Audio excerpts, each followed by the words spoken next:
Baik, Anda masih bersama kami dalam Dialog TVRI bersama ketiga narasumber kita. Mas Kiki, ada Bung Abed dan Bung Rahmat Hidayat. Mungkin kalau kita melihat ke Bung Abed Nego, dari sekian konflik-konflik yang terjadi antara masyarakat dengan investor, pemerintah dengan masyarakat terkait dengan hubungan ketidakharmonisan, terkait dengan konflik tumbang tindih lahan, hutan adat yang mungkin dirampas oleh pihak investor, indikasinya seperti itu. Mungkin dari data Walhi sendiri, sejauh mana sih pemerintah daerah dan pihak terkait bisa menyelesaikan konflik-konflik yang ada selama ini? Jadi konflik tanah ini, atau lebih luas konflik agraria ini memang problem struktural. Ini bukan hanya karena praktek yang buruk.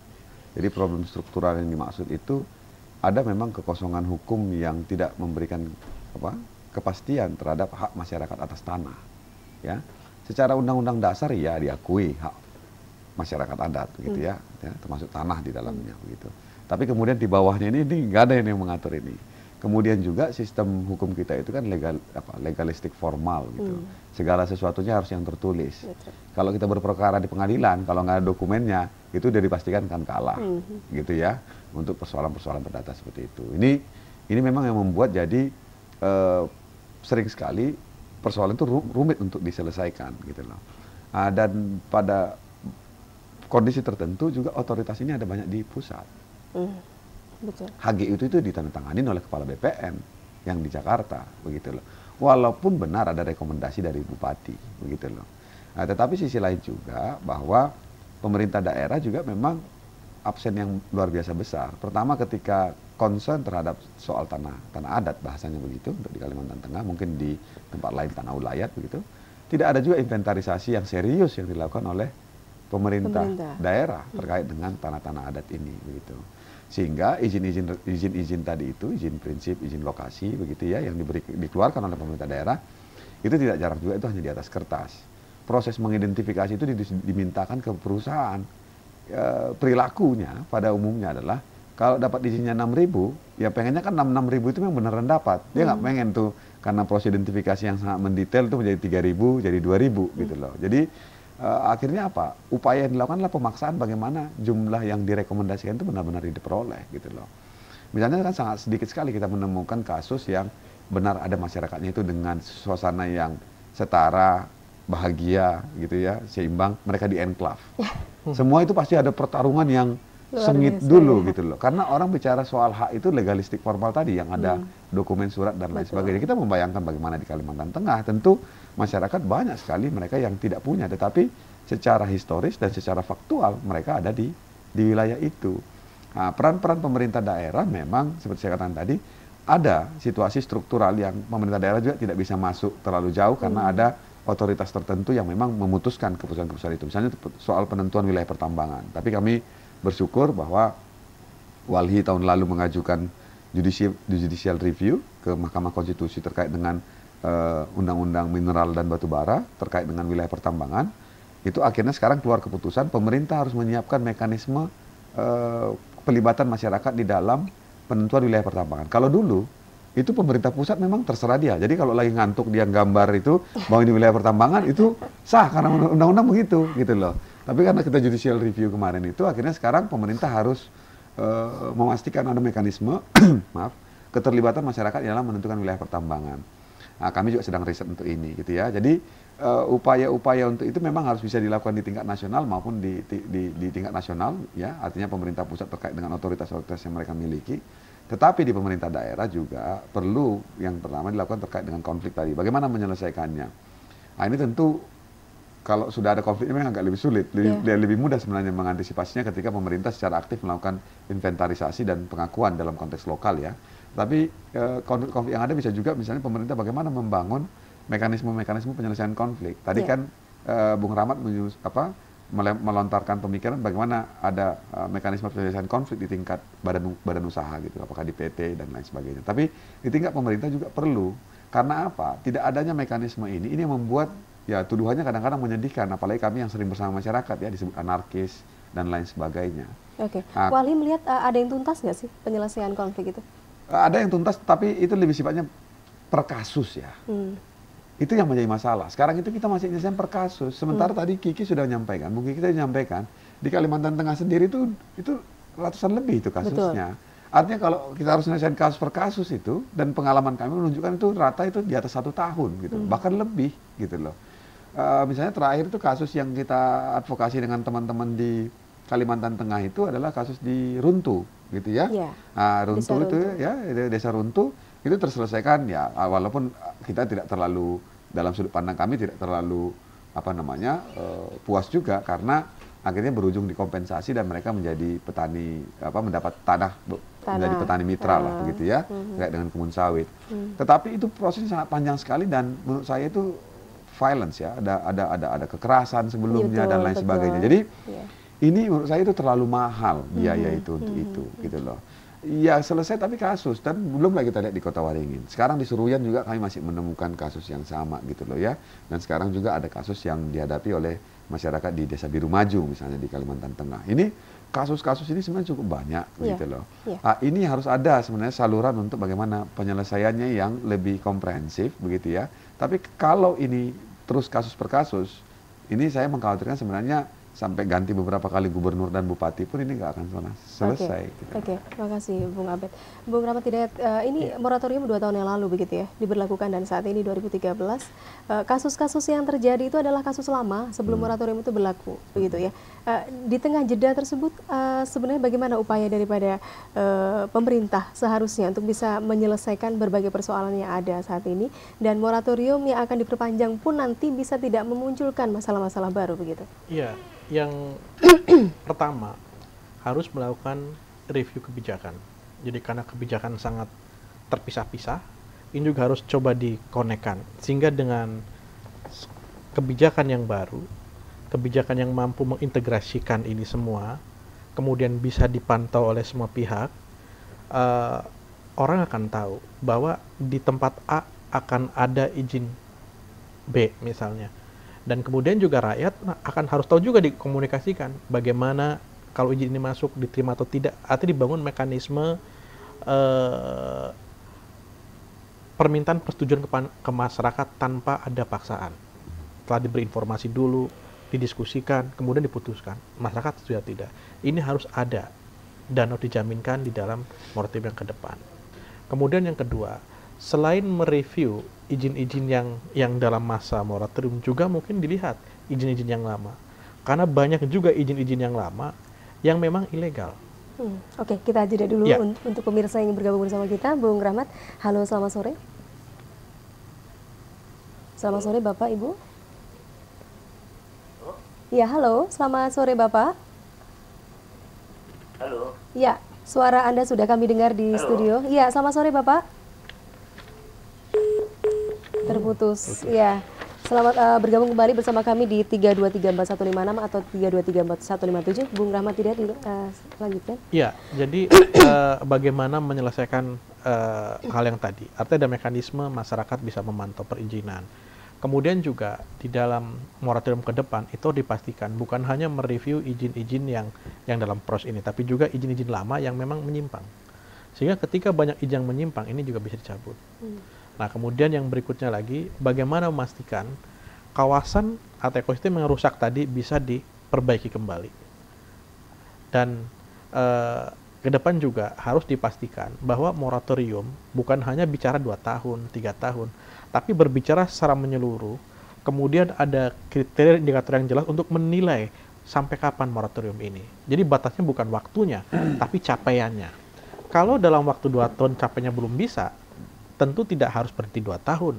Bisa 3 tahun, 10 tahun, 15 tahun. Tapi kalau dalam setahun sudah bisa mampu menyelesaikan semua, kenapa tidak? Kenapa harus 10 tahun begitu? Nah, jadi proses-proses ini yang harapan ke depan.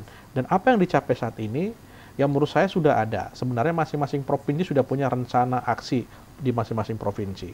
Kemudian sudah ada juga beberapa kebijakan-kebijakan baru yang lebih terbuka. Oke, Bung Rahmat, kita sapa kembali pemirsa yang tadi terputus mungkin. Halo, selamat sore.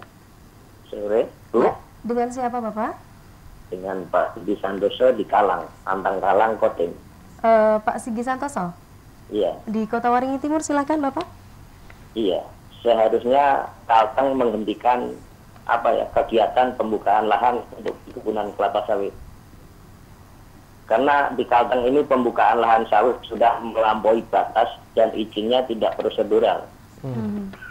Dari kurun waktu 2005 sampai sekarang, kerugian negara lebih dari 200 triliun akibat izin tidak prosedural ya. Karena kebun sawit menggunduli hutan, kayu-kayu itu tidak dibayar ke PSDH-nya. Ini yang membuat kesengsaraan masyarakat Kalteng.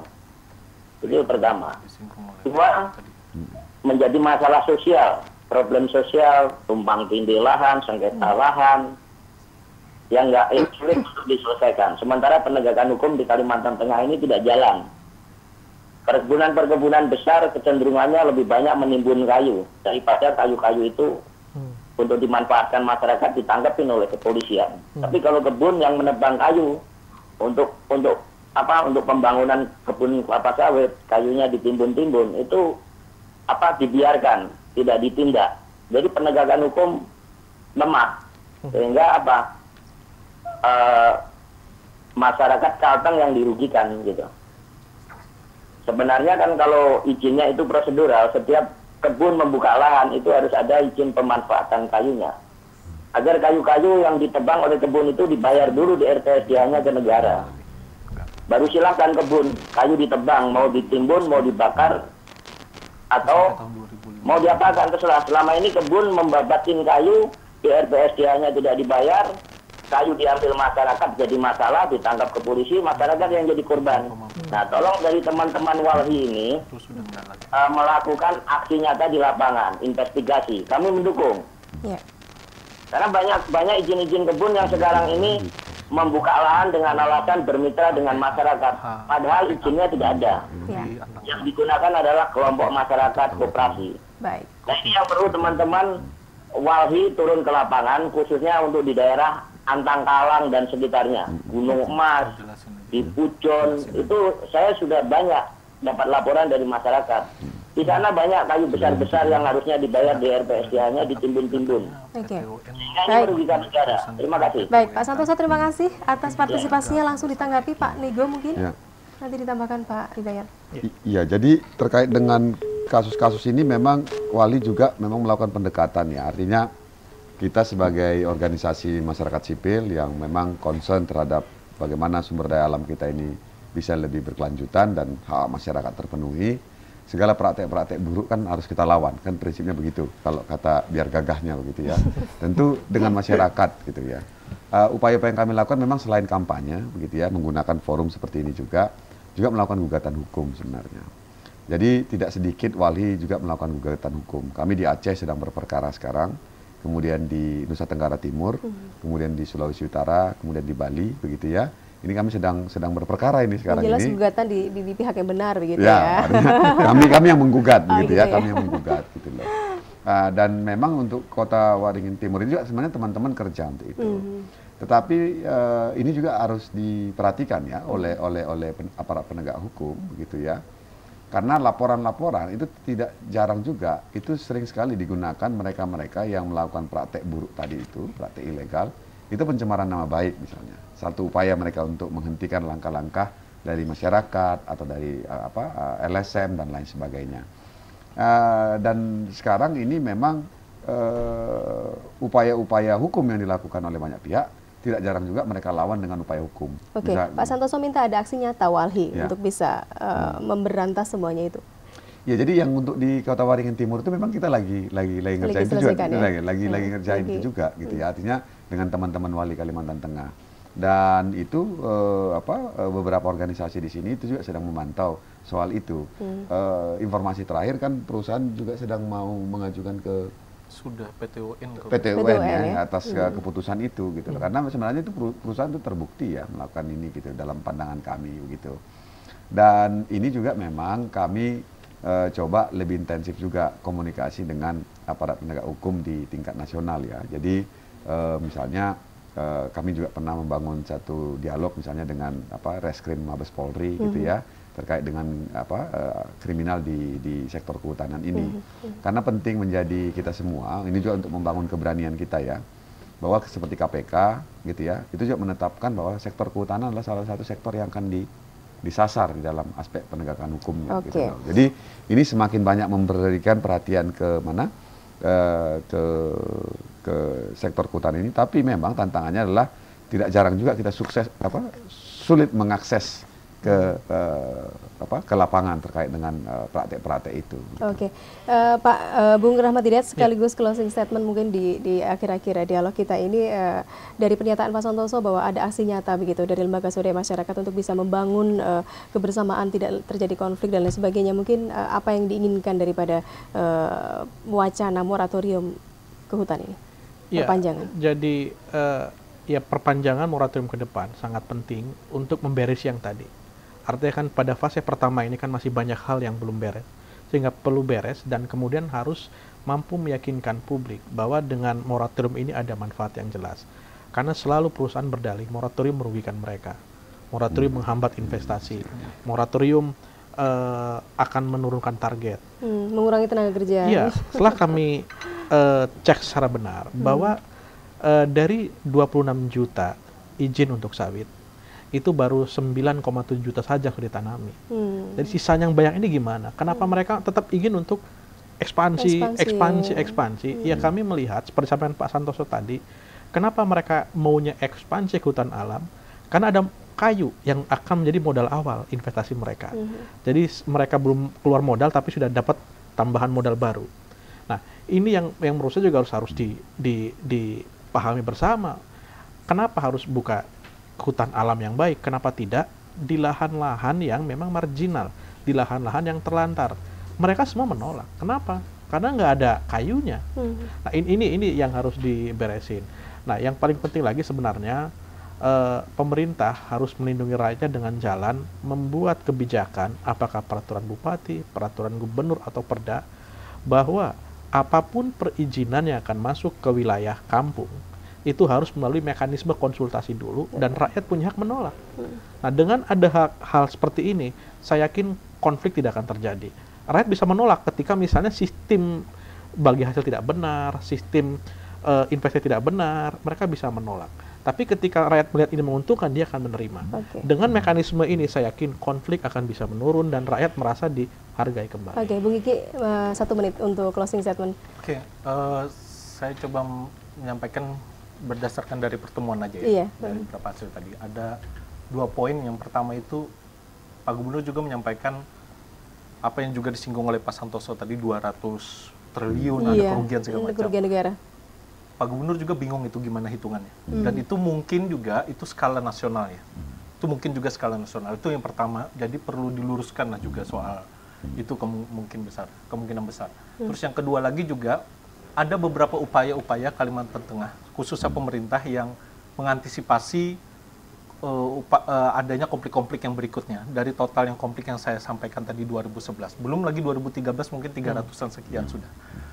Upaya yang pertama adalah mengimplementasikan soal Perda 16 tahun 2008 terkait dengan kelembagaan adat dan Pergub 13 tentang hak-hak adat di atas tanah tahun 2009, di mana salah satu upaya Pemprov itu adalah bagaimana yang tadi disinggung oleh kawan Nego tadi, mengakui soal hak-hak tanah adat, baik itu personal maupun komunal, dan itu sudah berjalan khususnya untuk di 5 kabupaten, dan kita kemitraan juga ada berkontribusi untuk itu karena bekerja sama dengan pemerintah.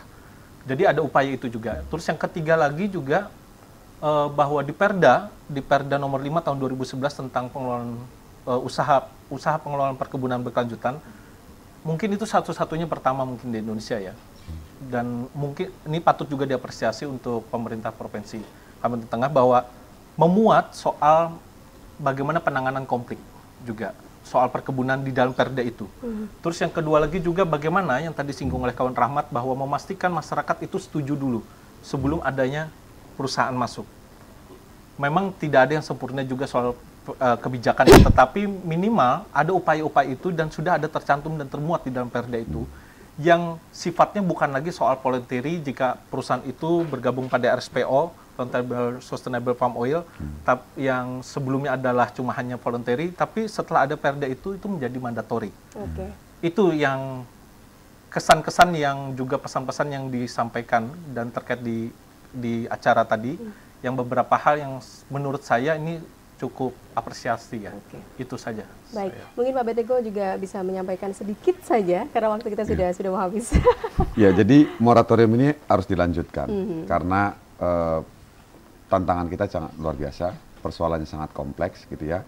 Organisasi masyarakat sipil di Indonesia itu memang mendesak untuk moratorium itu, tetapi moratorium ini tidak hanya seperti moratorium yang dilaksanakan sekarang. Betul ada capaian, tapi kita membutuhkan satu capaian yang lebih besar, dan selain capaian itu juga ada aspek penegakan hukum terlibat di dalam moratorium ini. Iya, penegakan hukum ya jelas ya, jangan aparatur bermain dalam hal ini begitu ya. Dan memastikan soal review izin segala macam itu. Baik, yang jelas moratorium hutan kunci kesejahteraan Kalteng bukan hanya sebuah slogan ya, tetapi bisa diwujudkan untuk Anda yang bekerja di lapangan begitu ya, mewujudkan hal tersebut dan mendukung program pemerintah. Baik, Bung Kiki, Bung Abed Nego dan juga Bung Rahmat Hidayat, terima kasih sudah hadir di studio TVRI. Mudah-mudahan apa yang kita perbincangkan dan bisa bermanfaat dan sukses untuk tadi jurnal kelasnya. Terima kasih. Kemudian kegiatan selanjutnya bisa dilaksanakan kembali. Ya. Baik pemirsa, terima kasih pula untuk Anda yang berpartisipasi bersama kami dalam Dialog TVRI. Semoga apa yang kita perbincangkan bisa memberikan pencerahan bagi kita untuk kebijakan pemerintah ke depan. Saya Desi Krida, terima kasih. Sampai jumpa dan wassalamualaikum.